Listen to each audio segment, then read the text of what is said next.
আপনি কি এমন একটি রাজপ্রাসাদ দেখেছেন যেখানে ইতিহাস, রাজকীয়তা আর স্থাপত্য একসাথে মিশে গেছে? চলুন তাহলে ঘুরে আসি রাজস্থানের হৃদয়, Jaipur city palace. Jaipur city palace নির্মাণ শুরু করেন মহারাজা সাওয়াই জয় সিং দ্বিতীয় 1727 সালে। তিনি জয়পুর শহর প্রতিষ্ঠার পর এই প্রাসাদ নির্মাণ করেন তার রাজপ্রাসাদ ও প্রশাসনিক কেন্দ্র হিসেবে। এই প্রাসাদে রয়েছে রাজপুত, মুঘল এবং ইউরোপিয়ান স্থাপত্য শৈলীর অপূর্ব সংমিশ্রণ। এখানে প্রধান দর্শনীয় স্থান চন্দ্রমহল, এখনো রাজপরিবারের বাসভবন।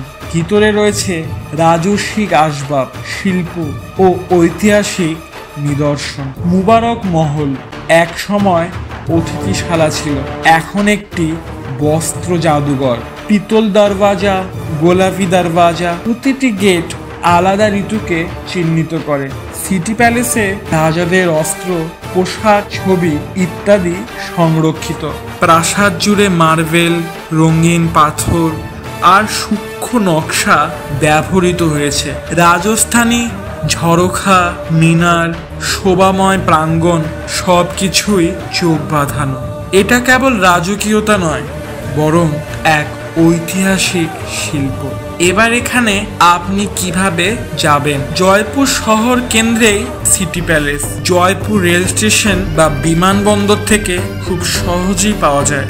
এখানে প্রতিদিন সকাল 9টা থেকে বিকেল 5টা পর্যন্ত খোলা থাকে। জয়পুর সিটি প্যালেস কেবল একটি রাজপ্রাসাদ নয়, বরং রাজস্থানের গৌরবময় ইতিহাসের জীবন্ত দলিল। একবার দেখে এলে আপনি মুগ্ধ না হয়ে পারবেন না। কবে যাচ্ছেন তাহলে? গেলে অবশ্যই জানাবেন। প্লিজ সাবস্ক্রাইব করবেন। মনে রাখবেন, জীবন একটাই। ভালো থাকবেন। পরের ভিডিওতে এক নতুন ইতিহাসের কাহিনী নিয়ে হাজির হব।